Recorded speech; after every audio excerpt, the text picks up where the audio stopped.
Hi there, welcome to this presentation on working with third-party jars.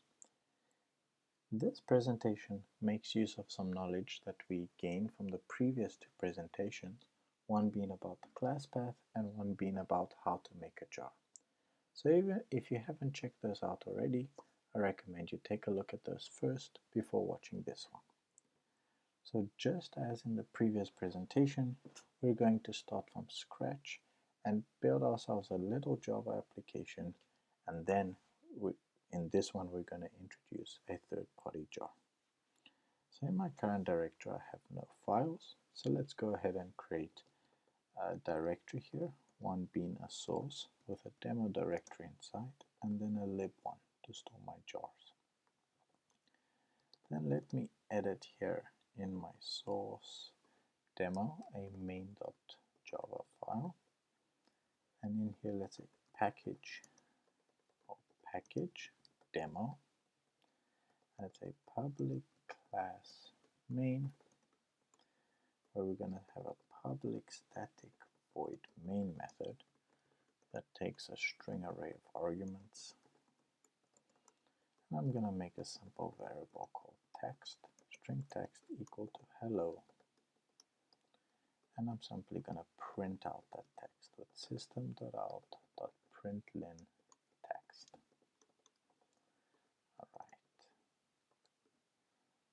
Alright, that looks good for now. Let's save the file. There you go. So now let's compile it. I'm going to say javac-d to compile it in a classes directory and compile my main file here. Great, let's check how we're doing. Alright, there I see it in the classes. Let's quickly go ahead and create a jar out of it. I'm going to say jar-create-file to be libdemo.jar, and then change to the classes directory. There you go. So let's run it. Java-cp lib demo jar demo.main. And here we have a little hello. So let's go ahead and introduce a third-party dependency. So I'm going to go back into my file here and say I'm going to here import org.apache.commons.lang3.text.word utils. Okay, that's one mouthful. And let's go ahead here and say word utils.capitalize the little word that we had printed out before. And I'm going to add a little exclamation mark here at the end.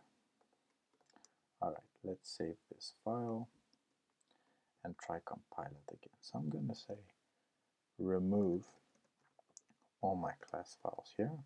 Great. And now let's say javac-d classes my source demo main.java. Error.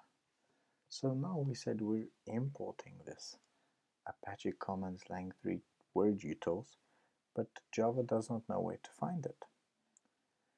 So let's download this jar. So I'm going to say curl-silent my URL for the jar here and put the output in lib, let's call it commons-lang.jar.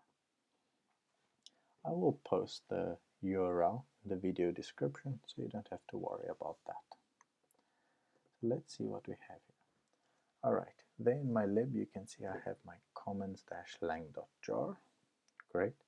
So let's try recompile the code, but this time let's give it a class path to my commons lang jar, because previously it said it could not find this package. So now I'm going to tell it, look in the class path for this package.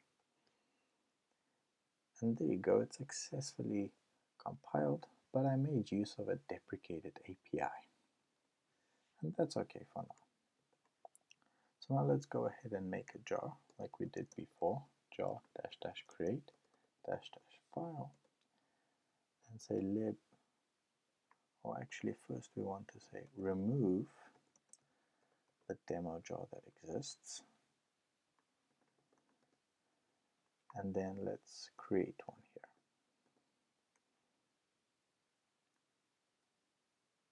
Okay. Oops, made a mistake there. That's okay. So let's say jar dash dash create dash dash file lib demo dot jar, and take from the classes folder. There you go.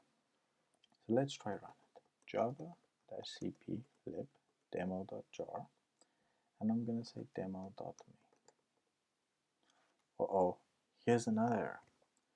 Well, here we say it's a no class def found error, a little bit different from the one that when we compiled, and that basically means when I compiled the code, this org apache-commons lang3 text.wordutils was there, but when I ran it, it was not there.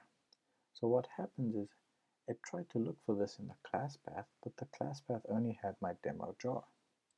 So what we'll need to do is include my commons lang jar in my class path, and you can simply amend the class path by adding a colon.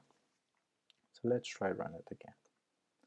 Here you go, you can see it capitalized my hello, and life is good. I hope you found this video useful. Thanks for watching. Bye.